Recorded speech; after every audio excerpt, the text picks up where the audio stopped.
Hi అండి. ఇది chicken పచ్చడి అండి. చికెన్ క్లీన్ చేసుకుని చిన్న చిన్న ముక్కలు కట్ చేసుకుని కుక్కర్లో పెట్టుకోవాలండి. కొంచెం మగ్గనివ్వాలి.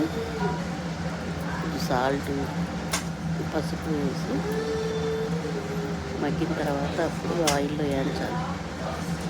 వేసినాక ఆయిల్లో కొంచెం ఫ్రై అయినాక అల్లం పేస్ట్, కారం, ఉప్పు, పసుపు వేసి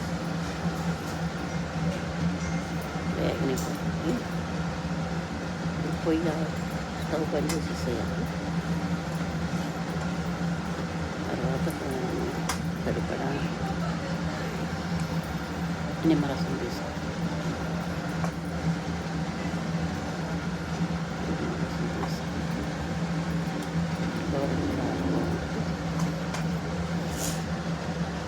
మసాలాలు